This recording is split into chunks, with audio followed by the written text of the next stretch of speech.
In case you missed it, yes, I am the girl that just spent $60,000 on a new car and immediately ruined the inside. So long story short, yesterday I was recording a skit in my car with my partner, and we had the window rolled down because the skit was I was going up to the driver and asking them what they do for a living to have such a nice luxury sports car. That was the skit, right? So we recorded it, and then I went back inside. We forgot to roll the window up, and it hasn't rained in Atlanta in a while, but then I got a notification later that afternoon as I was super busy. I worked a 14-hour day that day as well, that there was going to be a huge storm. I just didn't know that the window was still rolled down. And I ended up going to sleep super early because I took a new sleep gummy that I tried that literally knocked me out for 10 hours. Shortly after I fell asleep, Toyota sent the notification that my window was rolled down, and around that time it started raining. Now the next day I actually wasn't feeling great, so I didn't go outside at all.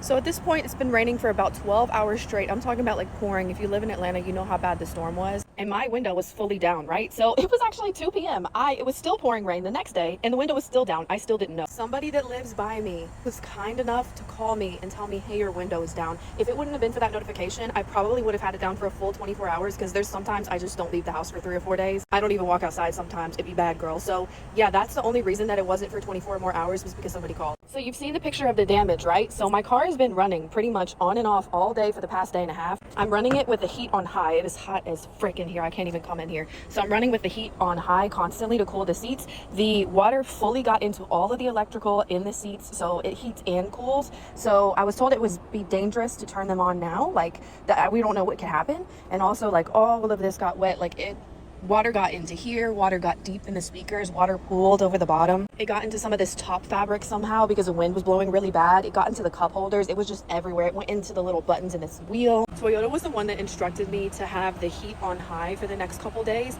And I saw on Reddit to not use the heated or ventilated seats for a couple weeks. And when I called Toyota, they were literally shook. They've never experienced this problem before. Nobody has ever messed up this bad. And they even said like, wow, these seats are really thick too. Like the water probably got all the way in the bottom. So on top of already spending $59,000 already on the car, I might have to drop like 5 to 10K or maybe even more, depending on how bad the damage is if the mold starts to set in soon. The worst part is I'm like immunocompromised, so even if there's a little bit of mold, the car will be completely unusable for me. So for now, I'm gonna have to drive the raggedy old 2025 car and live in the past. And hopefully I don't ruin my second car next week. But if y'all wanna follow along the process of me fixing this car and paying thousands and thousands of dollars, then just stay tuned.